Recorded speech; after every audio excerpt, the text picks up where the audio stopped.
All right, so welcome. So today we're going to be going over a time lapse. And basically what I was showing here is I did a time lapse in Harrisburg, Pennsylvania. And what I was trying to do was get from day to dusk. So you can see here I have my camera set up on a tripod. I have a Canon 5D Mark III, so it doesn't have an intervalometer or anything. So I actually have it hooked up. You can see this cord down here. This is hooked up to my computer, and I'm using the Canon EOS 3 utility to control my camera and do the time lapse. So that is what I was doing. I was doing a image every 10 seconds, and it was a long time, maybe an hour and a half, hour and 45 minutes. So if I did it again, I probably wouldn't do the beginning quite as long and maybe a little bit longer on the end. But so that's what I did. I was hoping we had clouds earlier. I wish we would have got some nicer clouds, so we would have got some better movement there. But this is what we came up with. So this is kind of what I did. It's you got to be patient. Bring something else to do because basically your camera's just running.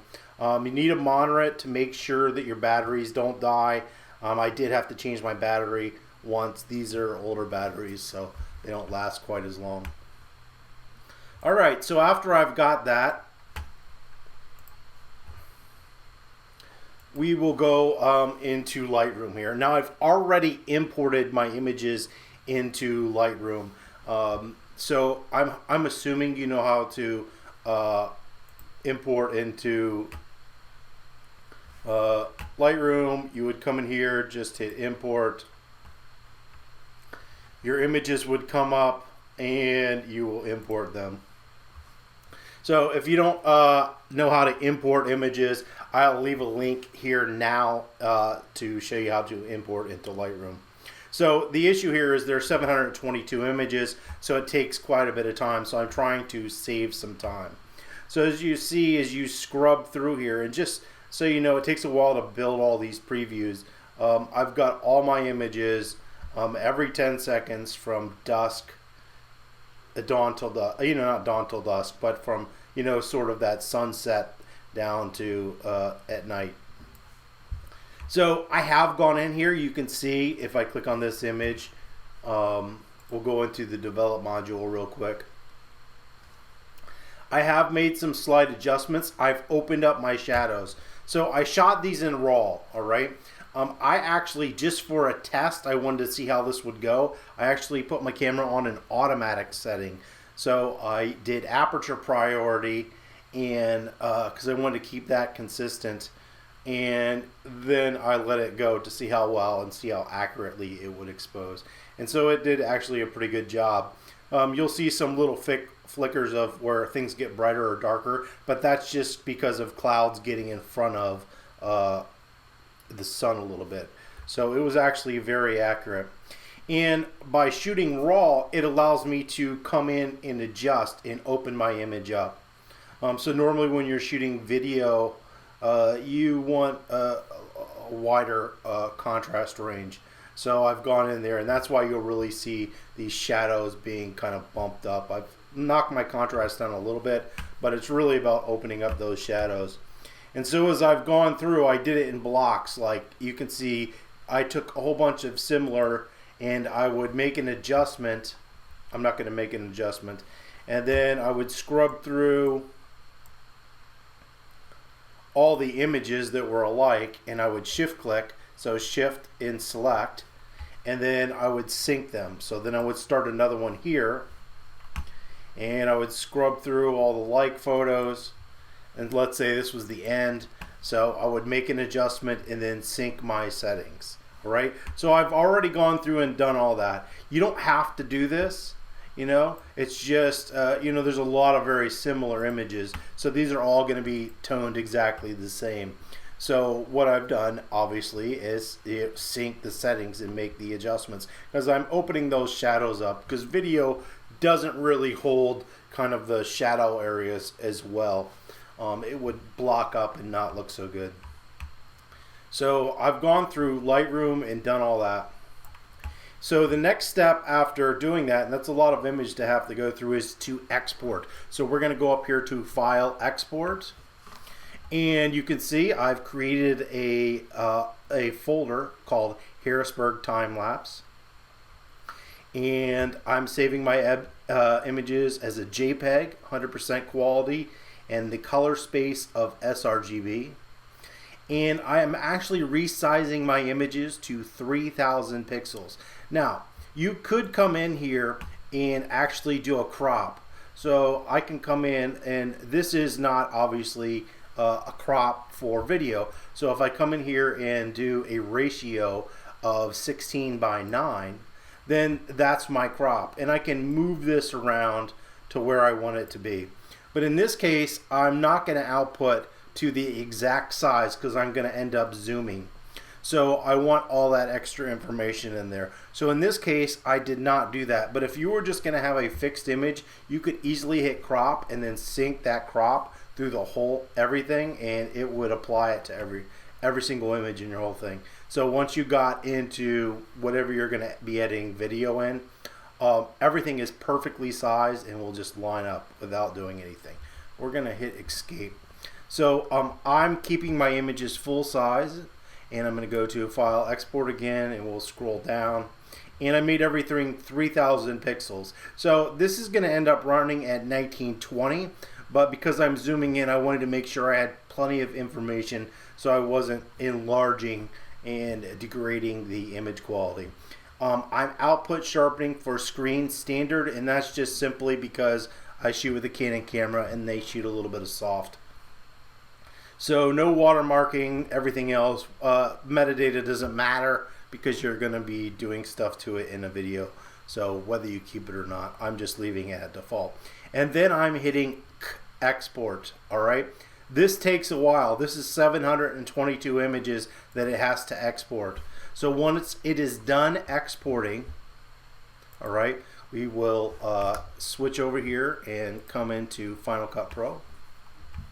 Now you could use iMovie, you can use Adobe Premiere, whatever you have. I know even Lightroom has a time-lapse application, but I think it's like $100. Hey, I'm not paying $100 for an application just to do a time-lapse.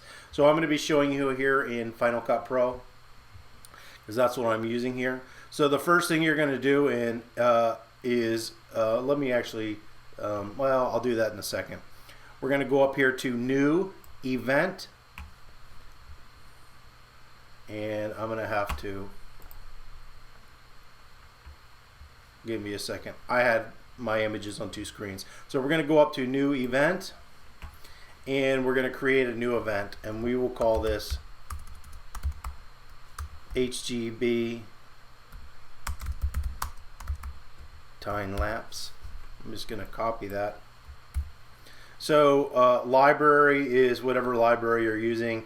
So video 1080, so this resolution is going to be 1920 by 1080, which is I want. So these are all my settings.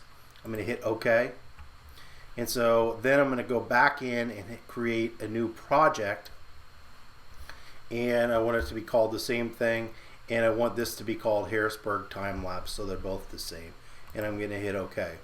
So if I come over here and hit Harrisburg Time Lapse, we are now going to import the images into our clip. So I'm going to go to just Command I, which is import, and you can see I've already got these all selected. So I'll just select the top one and hit all, and then hit import.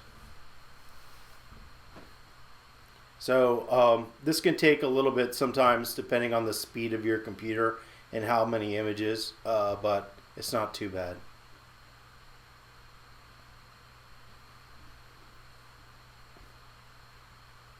And this should just about be done here in a second. So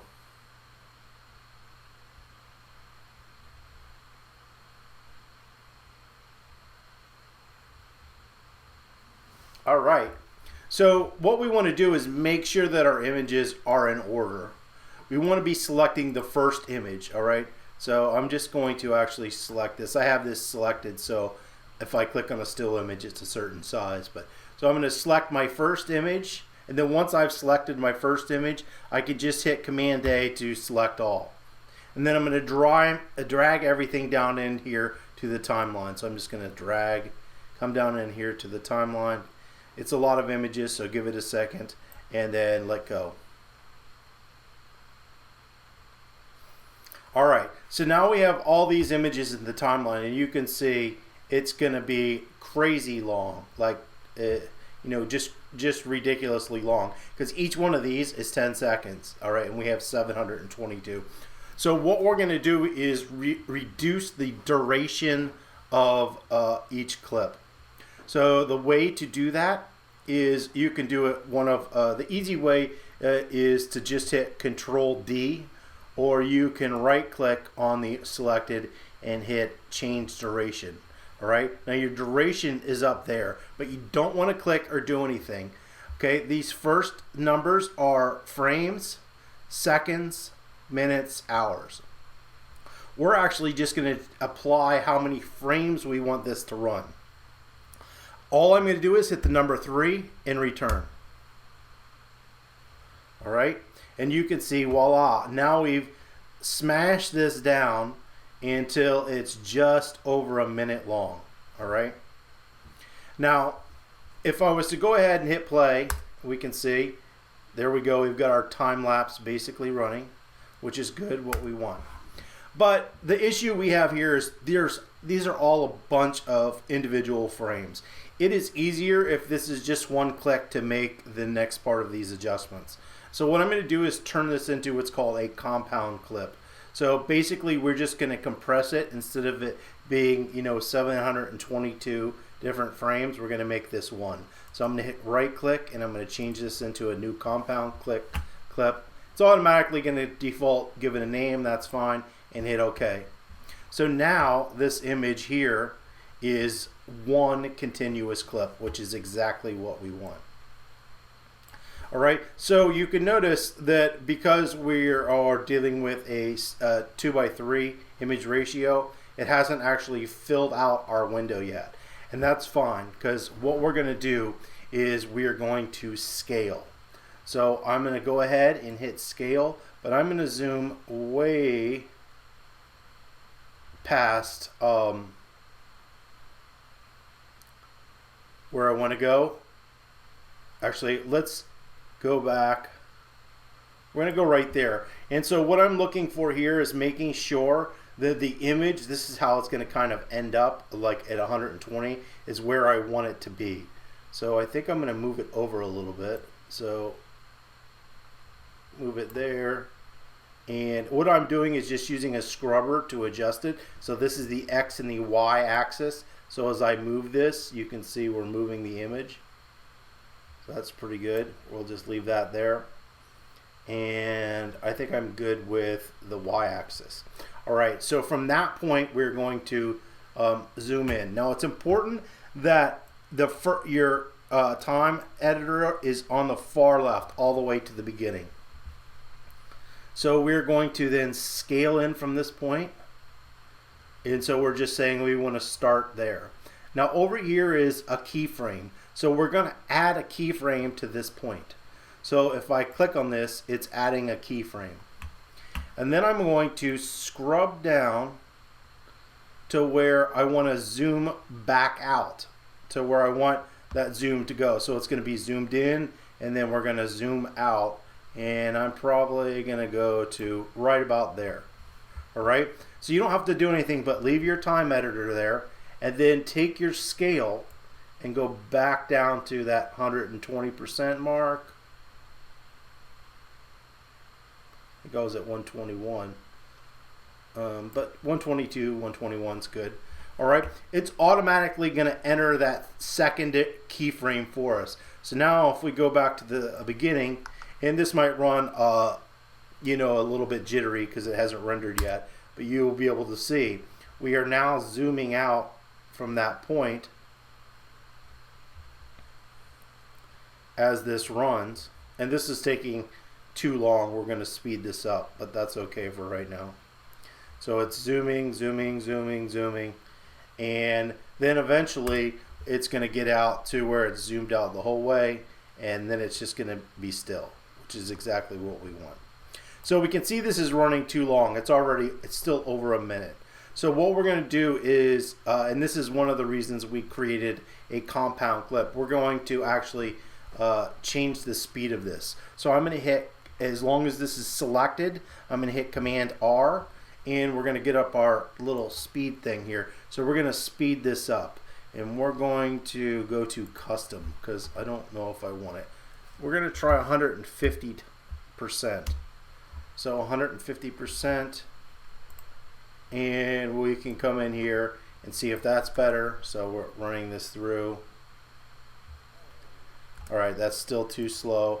So let's go to 2 times, which is 200%. So this is going to be about 30 seconds.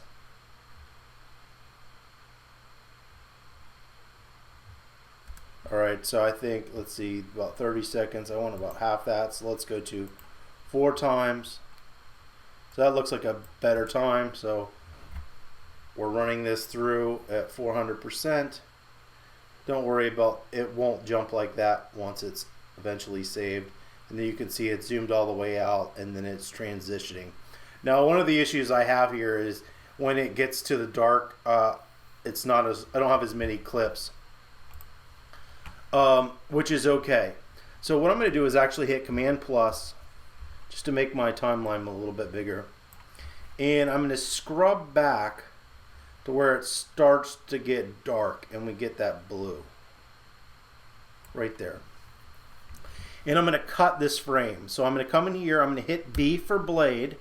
I'm going to go right over that point and select it, and then hit A to get my pointer back. So now notice we've lost the time speed on this. So we're not playing at 400%. This is just a regular clip. So now it's going to be running at 400%. Then when it gets down here, it's going to slow down a little bit. So we have a little bit more time for that blue. And I could slow this down more, but I think we're just going to end up with that. So that looks pretty good. So we can give this a test run here. So everything is pretty much done. So we're going to come up here and share this. And I'm going to use master file. And I will call this Harrisburg time lapse. I'll put 2. I'm not going to fill all that for right now. It's not important. So we're saving this as 1920 by 1080. Basically 30 frames per second. And we are going to hit next. And I'm saving this to the desktop, and we will hit save. And this should go pretty quick here. This is just images, and it has been rendering as we've been working in the background. So it should not take that long. So let's let this go, and then I will, once it pops up and says it's done, I'll get back to you. Alright, so that is done. So what I will do is go to the desktop here. Find that. We'll double click it, and I will hit play, and we can see that run.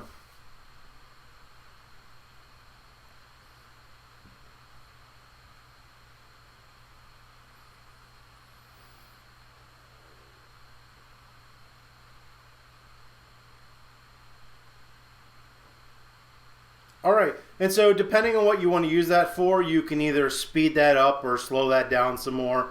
So it looks like this runs for 18 seconds. So if I was good and wanted this to run for those 18 seconds, that would be perfectly fine. If I want to speed this up a little bit, it's just as easy. I can come back into Final Cut Pro or whatever programming I'm using and speed that up so this plays a little bit faster, and then I would have a shorter duration. So hopefully that was helpful. You learned a little bit about doing a time lapse. These are pretty easy. The same process would go for using iMovie or any other sort of video editing program. They should all be able to do this basic stuff. You might not be able to create a new compound clip in iMovie, but you kind of get the gist of it. So thanks for watching. I will see you next time, and don't forget to subscribe. Make any comments if there's certain types of videos you'd like to see, and thanks for watching.